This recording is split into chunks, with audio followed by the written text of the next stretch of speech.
Alchemist Academy PTE and Naughty Training Center Retell Lecture January 2021 Prediction File. Retell Lecture Set 1.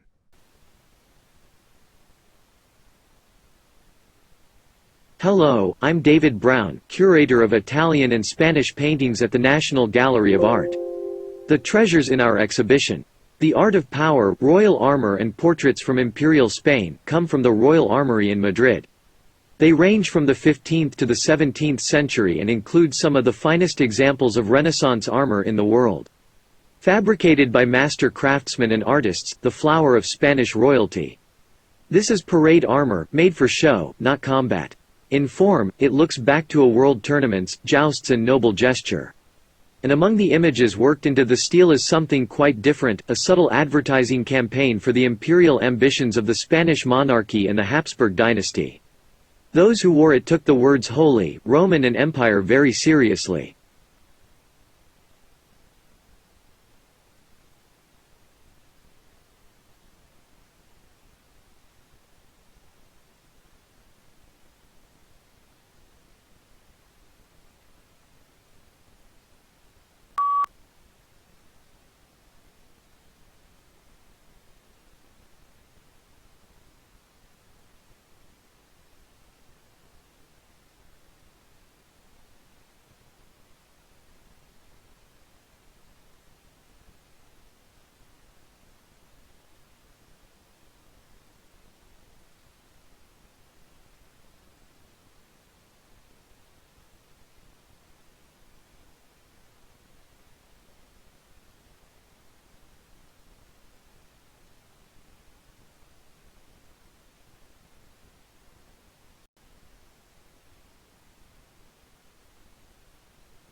That can make big things happen. Fleas and the plague, atoms and nuclear bombs, diminutive leaders in world history. Soot is one of these little things. Soot, also known as black carbon, is released when you burn dung, coal, diesel fuel, and wood. And from LA to Mumbai, soot causes respiratory illnesses like lung cancer and asthma, and contributes to 1.6 million premature deaths every year, mostly among the poor. And it gets worse. Atmospheric currents carry soot thousands of miles from where it is produced to the Himalayas and the Arctic. Black carbon, being black, absorbs sunlight, so even a little soot on snow makes it melt faster. And when snow melts, global sea levels rise, threatening our freshwater, indigenous communities, and polar bears who hunt on the Arctic ice. Climate change has been a big thing for a while, and carbon dioxide has been its main cause. Scientists estimate that soot causes 25% of human-caused global warming. It's the second leading cause of Arctic warming after carbon dioxide. Let's not underestimate the impact of this tiny particle. But there's good news. Reducing black carbon may be the fastest way to slow global warming and buy time for the Arctic. Yes, even more so than changing a light bulb. And since black carbon only stays in the atmosphere for a couple of weeks, reducing it would produce results immediately. Of course, reducing soot alone won't solve global warming, but solving our soot problem now will help buy time for the Arctic and allow us to deal with the bigger problem of carbon dioxide. We have the cleaner industries, cook stoves, and diesel. Now we have to use them. In developed nations, we've significantly reduced our black carbon, but we still have much more to do. We need to tighten our standards at home and invest in cleaner technologies in developing nations. In a world going on 7 billion people, you might feel rather little yourself. But if you urge the US government and the European Union to take the lead on black carbon reduction, you can make a big difference. Go to stopsoot.org and help stop these little things from causing big trouble.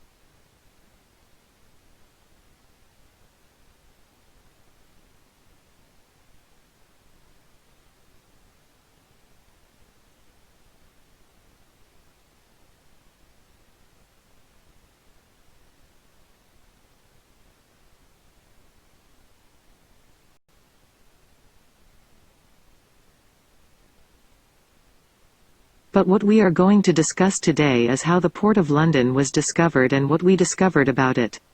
Now if you look at the historical records of Roman London, there is only about 14 actual references to London in antiquity, contemporary references. And all those only one is in the 1st century, there are none at all at the 2nd or 3rd century. There is only one in the late 3rd century and there is 4 in the 4th century. So if you are a historian trying to write the history of Rome in London, it's really difficult. You don't have much data, you're going to depend on the archaeological evidence, the material evidence of the port and indeed the town to have any understanding of what happened then. And so, what we're looking at here is how did we discover about the Port of London. There is no historical documentations, no customs books, no terrorists, no idea of the taxes. We have to understand the port entirely from the archaeological evidence.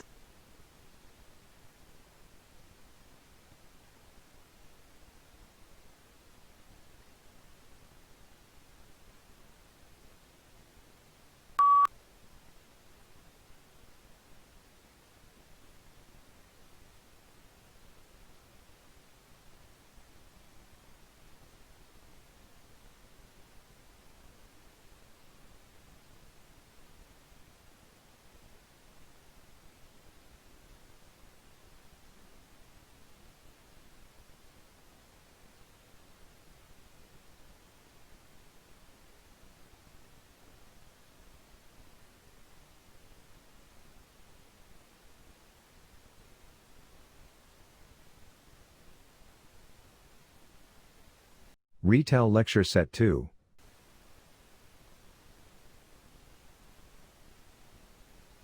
Our civilization, which subsumes most of its predecessors, is a great ship steaming at speed into the future. It travels faster, further, and more laden than any before. We may not be able to foresee every reef and hazard, but by reading her compass bearing and headway, by understanding her design, her safety record, and the abilities of her crew, we can, I think, plot a wise course between the narrows and bergs looming ahead. And I believe we must do this without delay, because there are too many shipwrecks behind us. The vessel we are now aboard is not merely the biggest of all time, it's also the only one left. The future of everything we've accomplished since our intelligence evolved will depend on the wisdom of our actions over the next few years. Like all creatures, humans have made their way in the world so far by trial and error. Unlike other creatures, we have a presence so colossal that error is a luxury we can no longer afford. The world has grown too small to forgive us any big mistakes.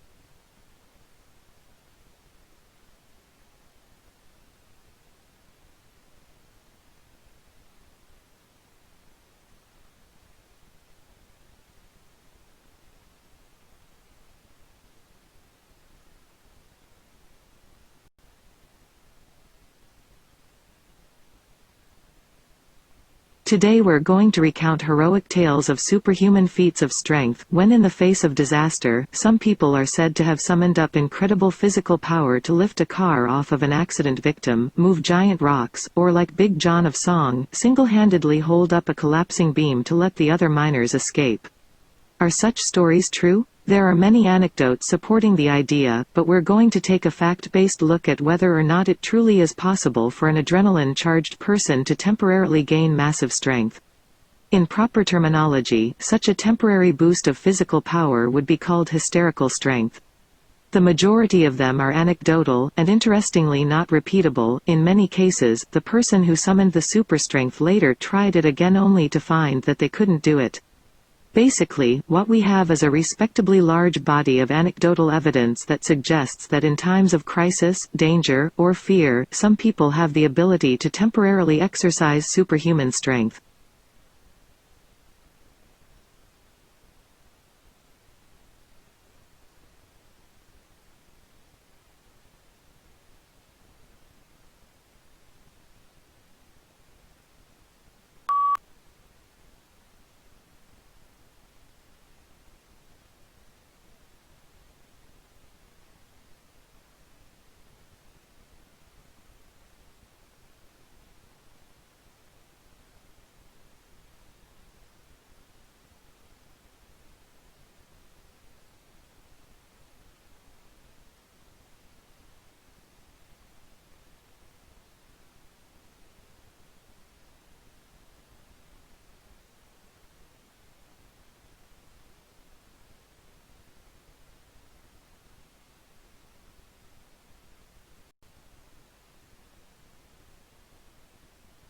Take the coffee industry. The figures are roughly these.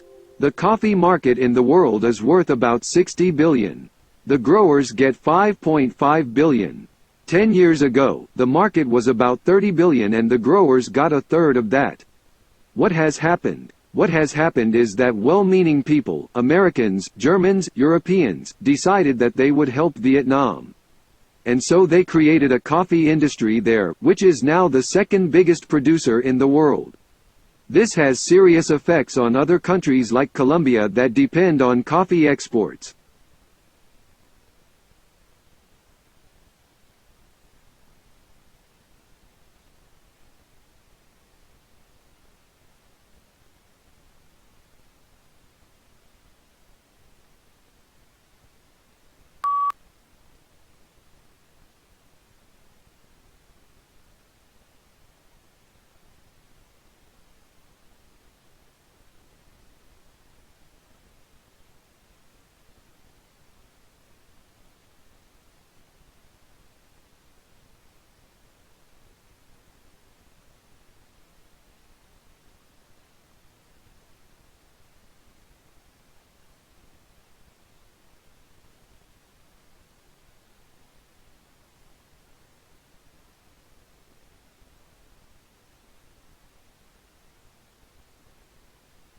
Retell Lecture Set 3.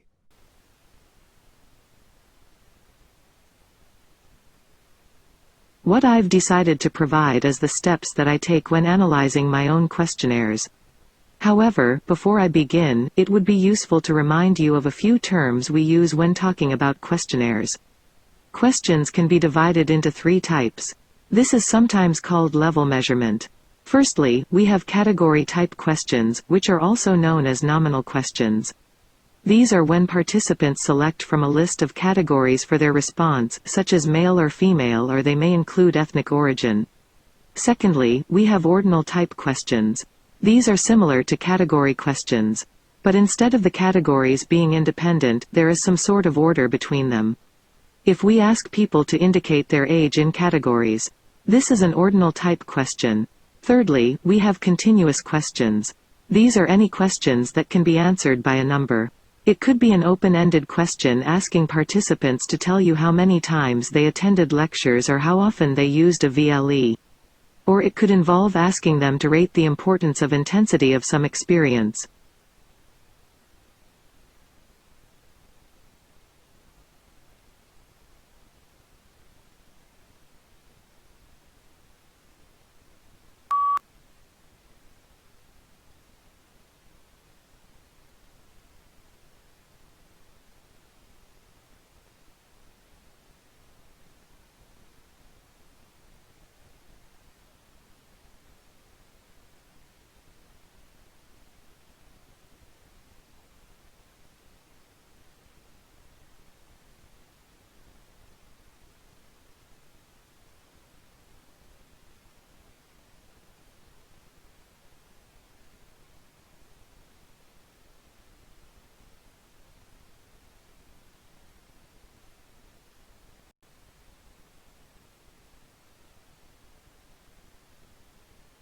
The milk is not typical of all monasteries for many reasons.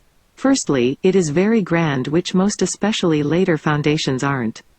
Secondly, it was founded in the countryside, whereas in 17th and 18th centuries, a good proportion of foundations were made in towns. Thirdly, it still owns a substantial amount of land, because fourthly it lies in the Austrian Republic, the only European country where grand old monasteries have been in continuous existence since they were founded 900 1000, even in one case 1200 years ago.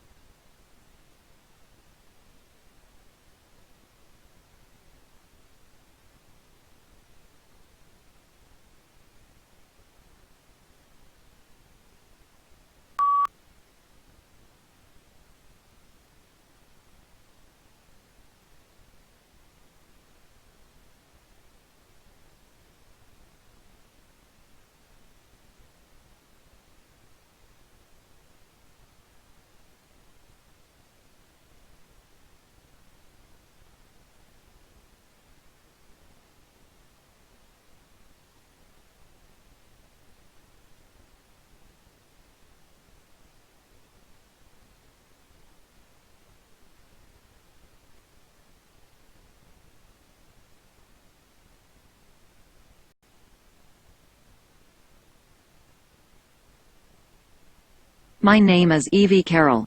I'm a second year studying international business. My degree subject is made up of tutorials, lectures and independent learning. And today I'm going to speak about tutorials. Before each tutorial, we're asked to prepare in advance. We're usually given a reading list, which we have to complete before each tutorial. We are given websites to look at, each annals to look at, and we have to prepare by writing our notes down. In every tutorial, there is about 5 to 15 students, and these are led by the tutors, which are usually masters or PhD students. And then when we come into the tutorial, we are put into small groups. I'm asked to discuss our ideas, generate new ideas, and then feedback to the class. During our tutorials, there's lots of support given. Our tutors are there so that we can ask questions at any time. We also have our peers there, which we can also ask questions to. If we need help before the tutorial, we can email in any of the tutors and they'll provide you with help.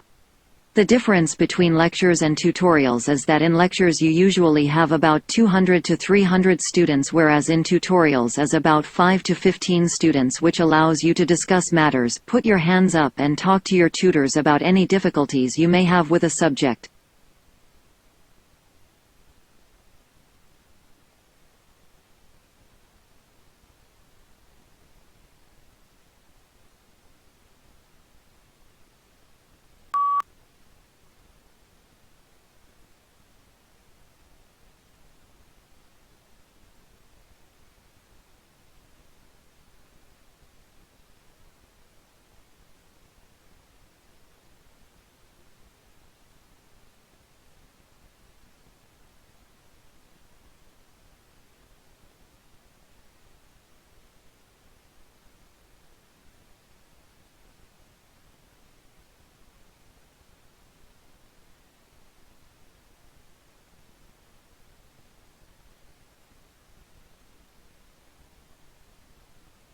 Retell Lecture Set 4.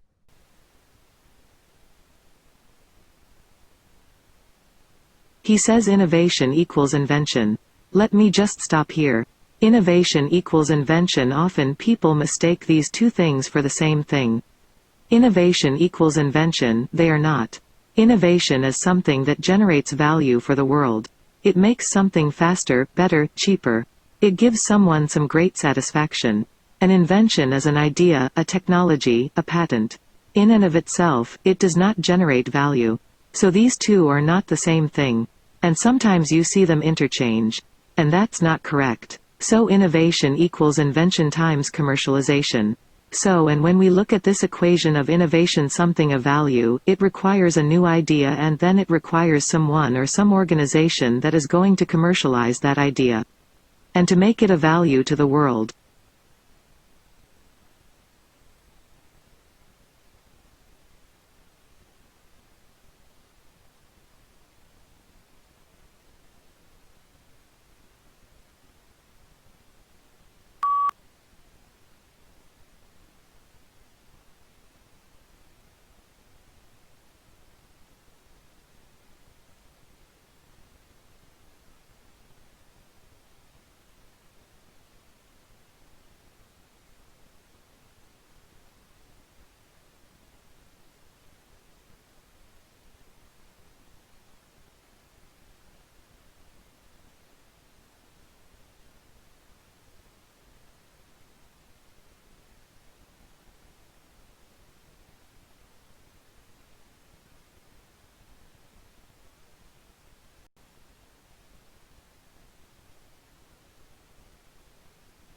first thing I want to argue is that the former civilization is running into pretty profound crisis in its relationships to the rest of nature, which we do and what we have depended on for survival and for flourishing.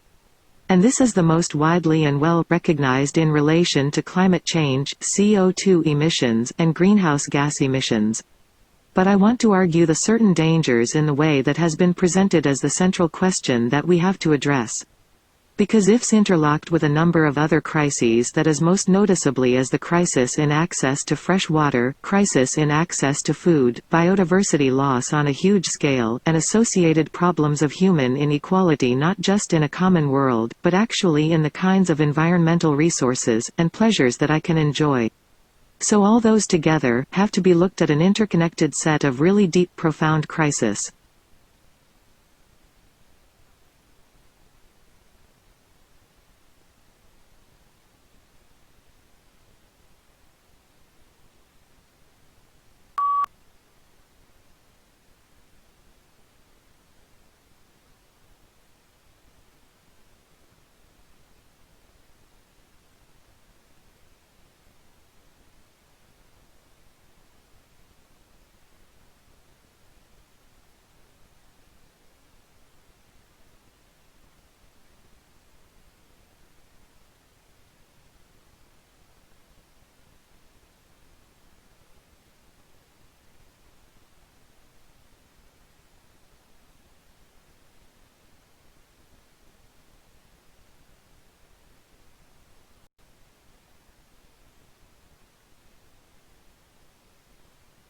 We're thinking about this and we're trying to say, let's file on a patent on this clicker.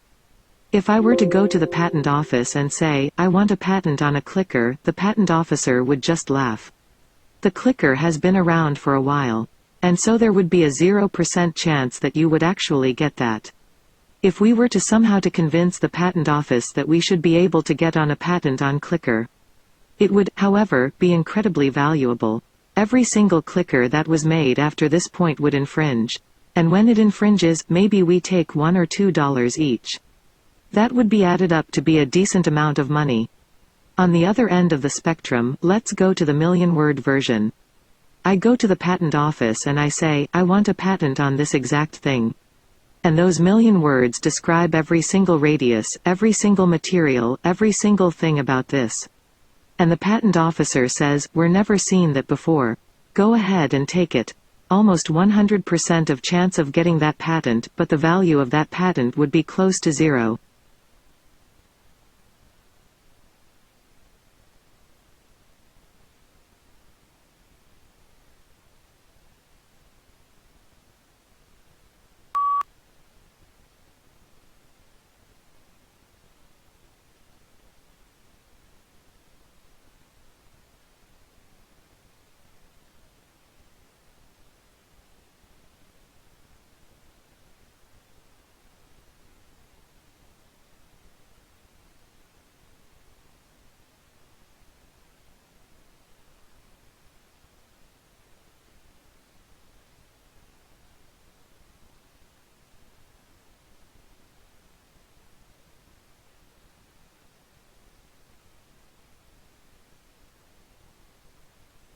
Retell Lecture Set 5.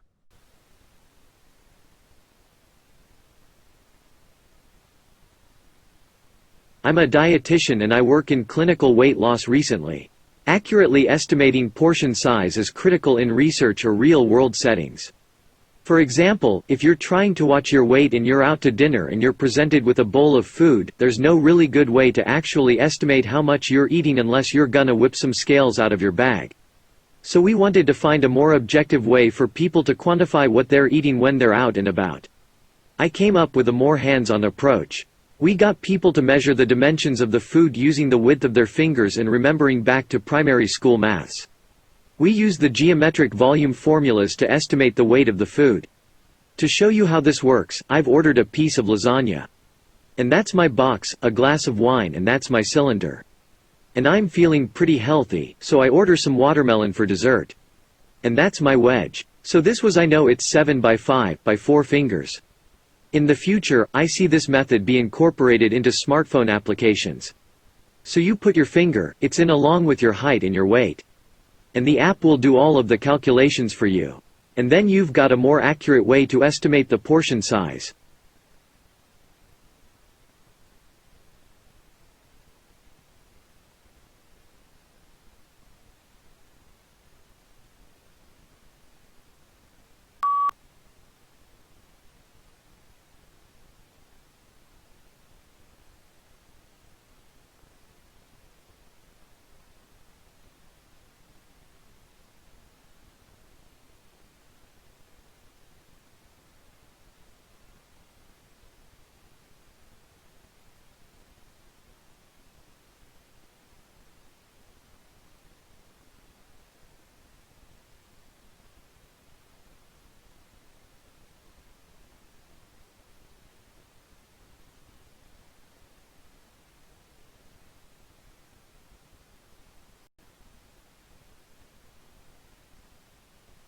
This course provides students with an in-depth understanding of the exciting disciplines of politics and international relations.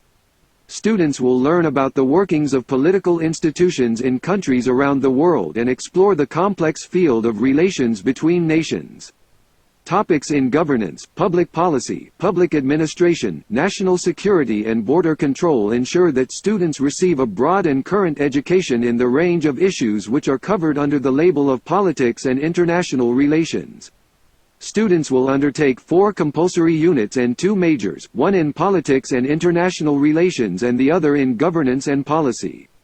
They will also choose an elective major from a wide choice of options including political communication, international studies, international business and national security studies.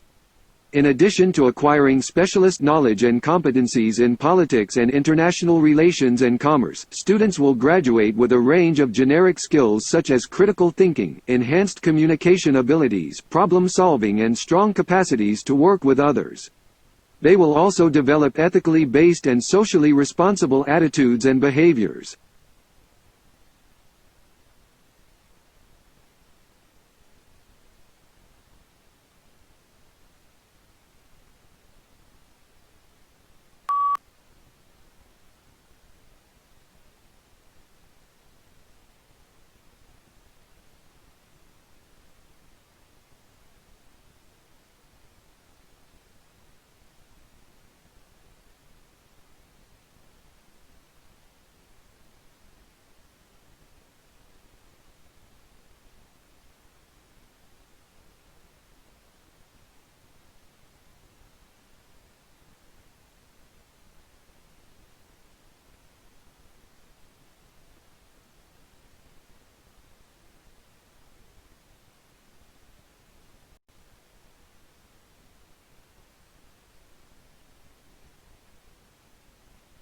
According to the World Health Organization, 400 million people worldwide have no access to essential health care. That's a staggering number of people. Some of those services include things like basic sanitation and clean water, prenatal care, and vaccinations or immunizations for children. Many things contribute to this crisis. Sometimes people live remotely to get timely care if emergency occurs. Even when living in a city, the patient-to-doctor ratio can be as high as 50,000 people to just one doctor, making it impossible for that doctor to meet the demands of health care in that area. These are valuable people made in the image of God who are physically suffering. Many of them without a personal relationship with Christ. So we do this with a week of hands-on training, consisting of a variety of topics like basic sanitation and hygiene, taking vital signs, wound care and infection prevention, basic birth assisting and emergency skills. Those who participate in the training then have practical skills in supplies to care for others in their community in a way that glorifies God and opens the door for sharing the gospel in a new way.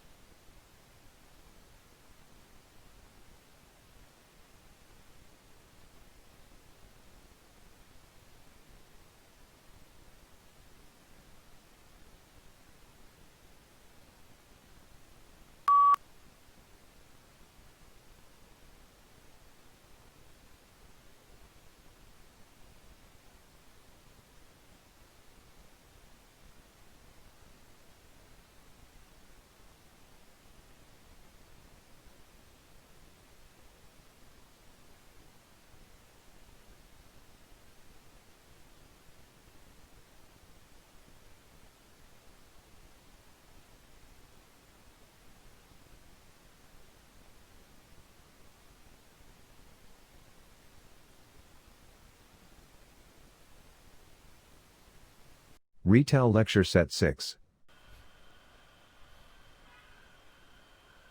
We can ask two fundamental questions about animal behaviour. They're referred to as proximate and ultimate.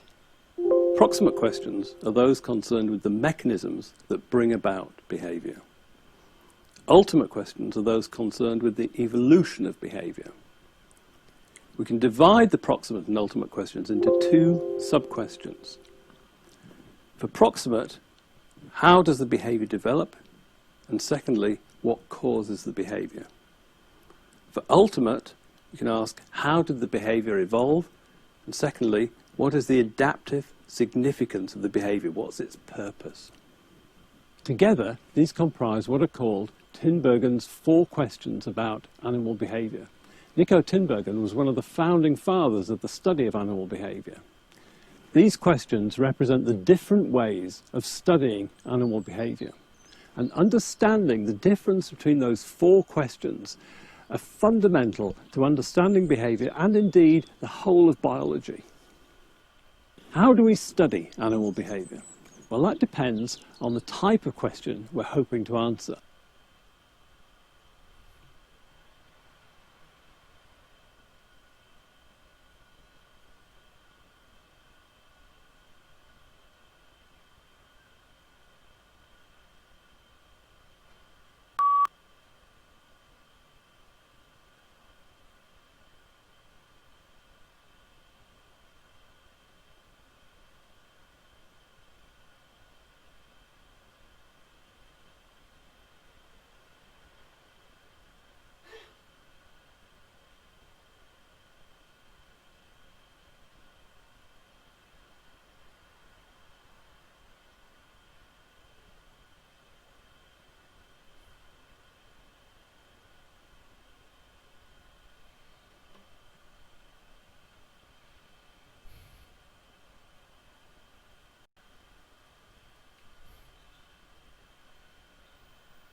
With over 40 years unrivaled experience and a worldwide reputation, BSI leads the way in testing and certification of fire safety products.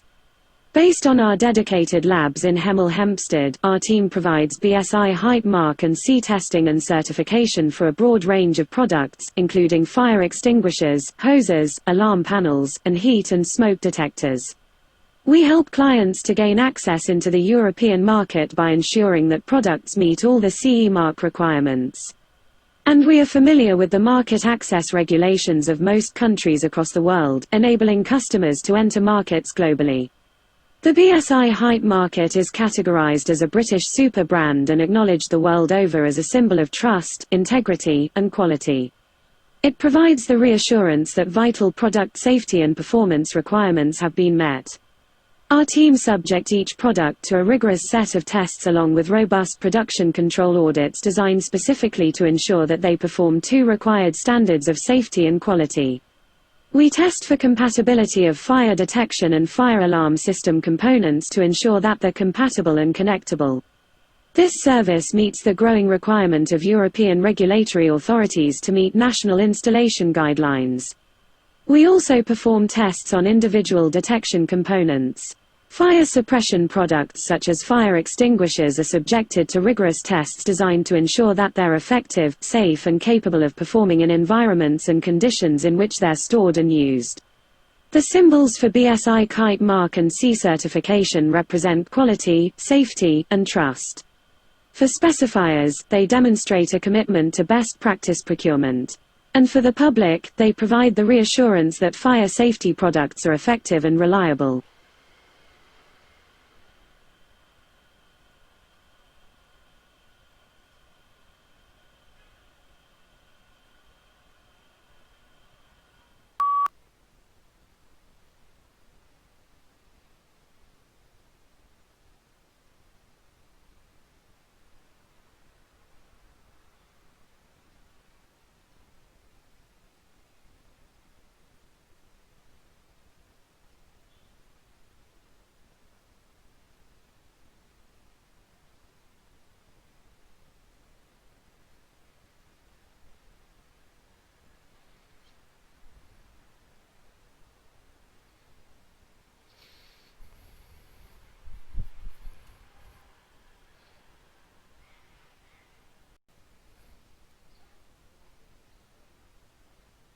Now the economists calculated it's a back-of-the-envelope calculation that removing all immigration controls would double the size of the world economy.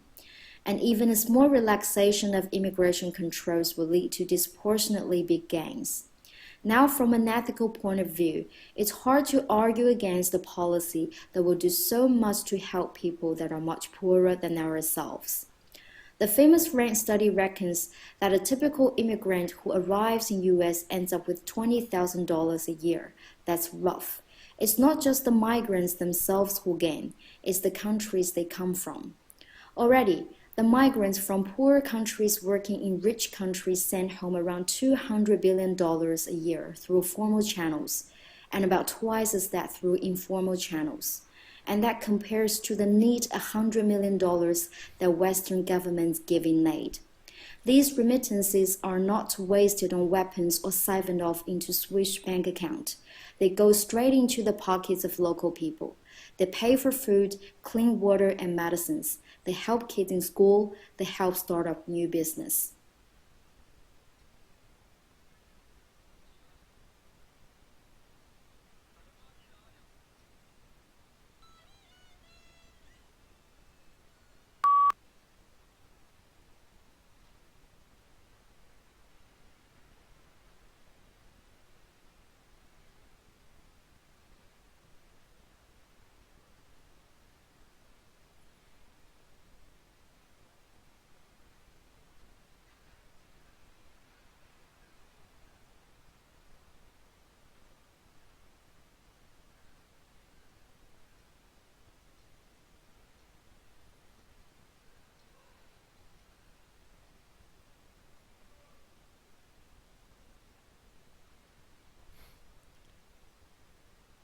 Retell Lecture Set 7.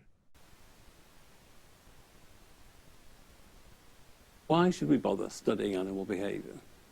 Well, first and foremost, because we're interested in understanding why animals do what they do. There are lots of other reasons for studying animal behavior. Conservation biologists need to know what animals do if they're going to save them. Are those animals social or solitary? How much space do they need? And how many mates do they have? Sometimes you can't predict the outcome of research. Fernando Nottebohm started out being interested in how birds know what to sing. Yet his research eventually led to a complete overhaul of the entire field of neurobiology, a totally unanticipated yet utterly monumental effect. And this is the course textbook by John Alcock. The fact that this is in its 9th edition tells you how vast a field animal behavior is. There's lots of new developments.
Turner, not surprisingly, painted one of the earliest pictures of London's fog in the 1835 painting The Thames Above Waterloo Bridge. Turner, as a true-born Londoner, is advertising his familiarity with London's air problem by putting smoke and atmospheric pollution at its centre. And as you can see in here, the bridge is the central element, which is a theme that's later taken up by Monet. And it's partly obscured by the steam and smoke which rises from both sides of the river. Here we see a shot tower, I think you can just about see it, which was constructed in 1826. Do you know what shot towers are? They produce shot for guns, ammunition, and they were very smoky, one of the more smoky industries. But it's barely visible, as you can see, as are the various industries on the Lambeth side of the river. There's on this side, there's a steamship about to dock or preparing to leave. It's black smoke thrusting up to join the kind of swirling arc of smoke there. William Rodner sees this painting as a potent essay on the energy and complexity of modern polluted urbanism. Smoke, I think, here represents a flourishing economy which brings employment and food on tables, but also the dirt and pollution associated with its fumes. All seems to be tainted by a sulphurous yellow.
But we can really thank the Great Exhibition of 1851 for giving us the world's premier taxi service. For it was going to this exhibition, this fabulous exhibition of inventions from all around the four corners of the empire, that the visitors were appalled, dismayed and vexed by their journeys to this exhibition, because the cabbies of the day in their horse-drawn carts were absolutely terrible, could not find their way to this exhibition. And so, at great public outcry, the London authorities set up the Public Carriage Office, which is an organisation that still exists, and you can take a short walk to Penton Street up the road. And this Public Carriage Office took on the responsibility of licensing all major taxi drivers in London. All taxi drivers from 1851 onwards had to pass what is now known as the London Knowledge. This phenomenal knowledge of London. What is the London Knowledge? It's the ability to remember the 25,000 streets, how they're all interconnected, and know all the main arterial roads in and out of London. Cabbies need to know all this, plus 1,000 points of specific interest, cafes, bars, public offices. They need to know them all as part of their training.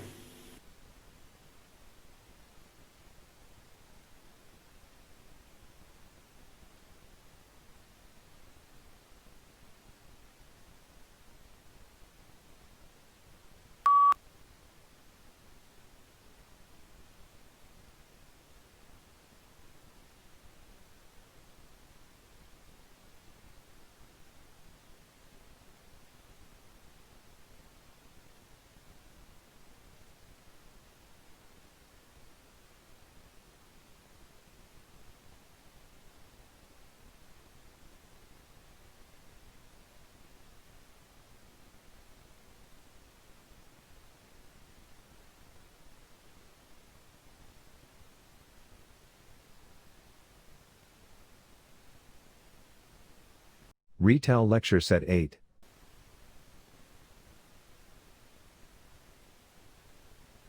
And welcome to your very first tutorial in biology. Now, in this video series, what I want to do is I want to talk to you guys about many different topics concerning biology. For example, I want to talk to you guys about DNA and genetics and cells and bacteria and life and a whole bunch of interesting stuff.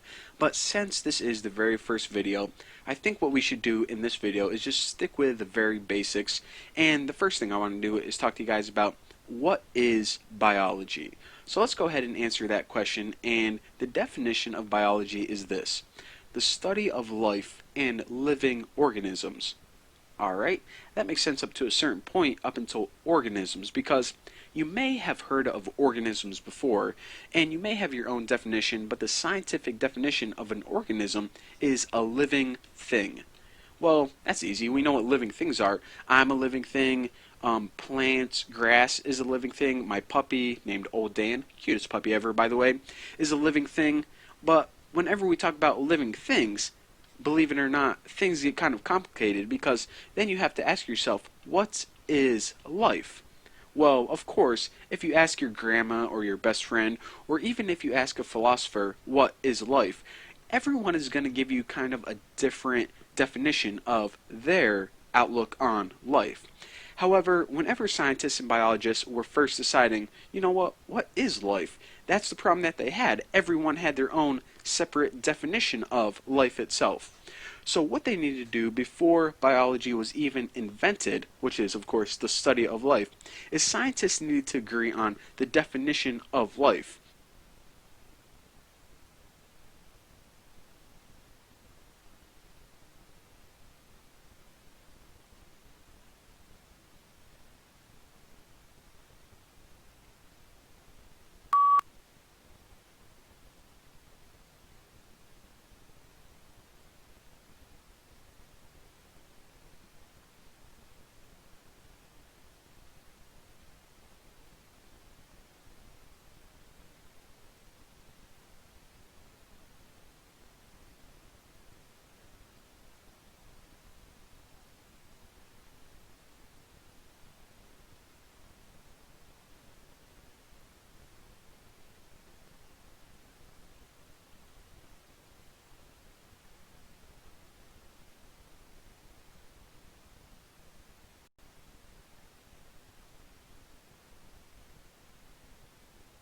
Cities are interesting places. Some cities are carefully planned, though for a reason, and reflect the needs of people as it grows. Others are less conscientiously designed.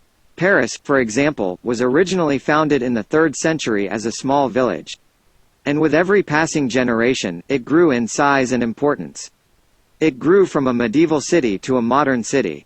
But the transition was not always smooth. Emperor Napoleon III had to hire someone to oversee the rebuilding of Paris. The man he chose was George Eugene Haussmann.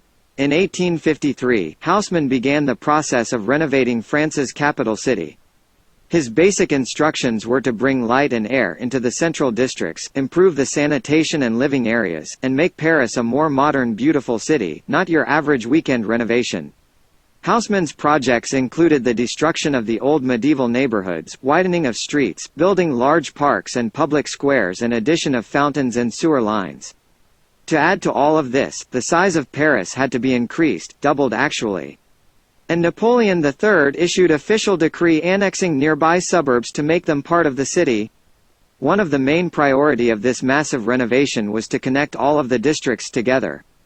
If we think of Paris like a house, each district was its own room, existing essentially, independently of the other districts. Napoleon III wanted it to be easier to travel between the most important districts. And to create a sense of this being one unified city, not a series of independent neighborhoods. So Haussmann created large avenues that connected the districts. More than that, he made all the avenues look roughly the same. Buildings on a major avenue were required to be roughly the same height and style, and even had to use the same creme-colored stone for the facade. The result was to remove any local characteristics and create a uniform Paris. For the first time, the city had a specific look, a style that people began to associate not with a district but with Paris itself.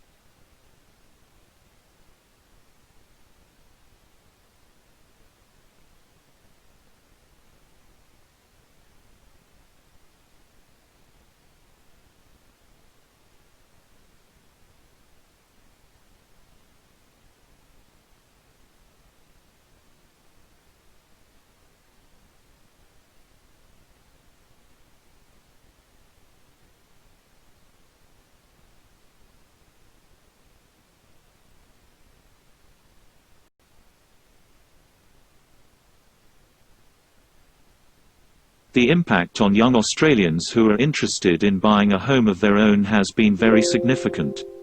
Australia's housing affordability now shapes the typical housing cycle or housing career, as some people call it. Most Australians in the normal course of events are people who move through the housing cycle in a way that matches the stages of life that they're at. So, they move out of the family home in their late teens or early 20s as they gain their independence from their families, then they rent-save for a home they can afford as either a group, or maybe a couple. And maybe they can upgrade it when they have a family in their middle age. They are more than likely to have paid off their mortgage. And that means they have housing security in their old age. That's no longer the typical housing cycle for Australians. Young people generally live at home for much longer than they once did. They generally rent for longer, and they're more likely to be saddled with a mortgage not just into their middle age but more often than not into their retirement as well. In fact, in 2006, 65,000 retiree households were still paying off the mortgage. Affordable rent is also an elusive right around Australia. We have very low rental vacancies, we see high turnover as landlords want to maximize their profits in tight market, and we see less long-term or lifelong rental, as we see in other countries and other economies.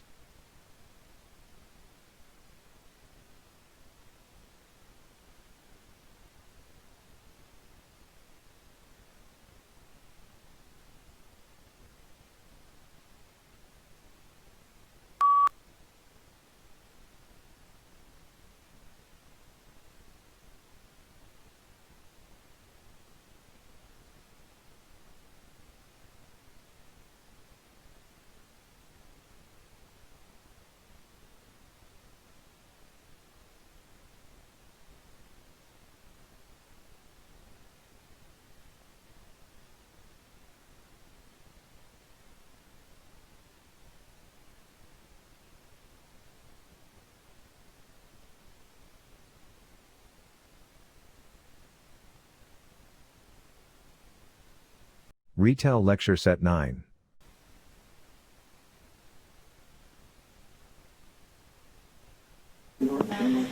All my research and that I conducted with my 60 plus graduate students was motivated by the need to learn so that we can teach. Of course, some inventions happened along the way, but I have always considered that the end result, I always considered these inventions to be byproducts of the learning process. The end product for me was always better understanding, or when one really succeeded, a unifying theory that can help us in teaching the subject. I have also looked at teaching as a vehicle to try new ideas or new ways of doing things on an intelligent group of learners. That is, as a vehicle for teaching research results. In my experience, this kind of teaching is the most stimulating and motivating to students. I have also uncovered many interesting research problems in the course of teaching a subject. It is this unity of research and teaching, their close connection, and the benefits garnered by exercising their interplay that to me characterizes the successful professor.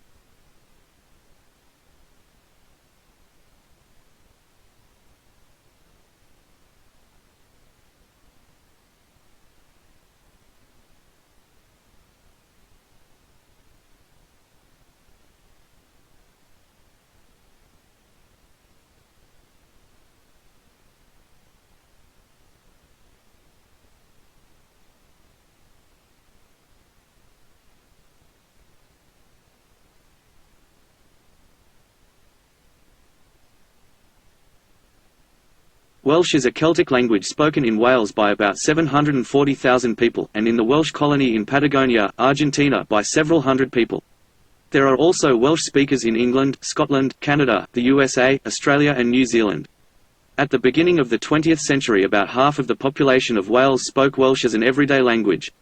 Towards the end of the century, the proportion of Welsh speakers had fallen to about 21%. According to the 2001 census, 582,368 people can speak Welsh, 659,301 people can either speak, read or write Welsh, and 797,717 people, 28% of the population, claim to have some knowledge of the language. According to a survey carried out by S4C, the Welsh language TV channel, the number of Welsh speakers in Wales is around 750,000, and about 1.5 million people can understand Welsh. In addition, there are an estimated 133,000 Welsh speakers living in England, about 50,000 of them in the Greater London area.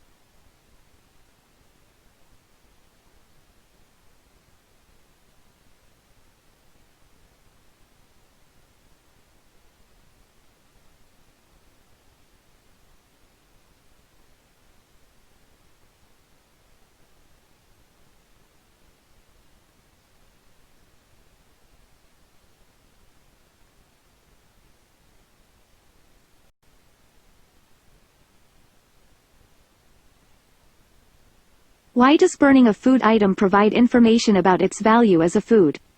The nutritional value of food can be measured on many different scales. The most basic measurement scale is the free energy content of the food. In other words, how much energy is released when chemical bonds within the food are broken? The energy content of food is measured in calories, the amount of kinetic energy required to raise the temperature of 1 milliliter of water, 1 degree. Food is burned under controlled conditions, breaking chemical bonds and releasing free energy. The burning is chemically similar to the breakdown of food in cellular respiration, although the process occurs much more quickly and in a less controlled fashion during ignition. Calorimeter can measure the energy in food, but cannot measure the digested energy of what we have.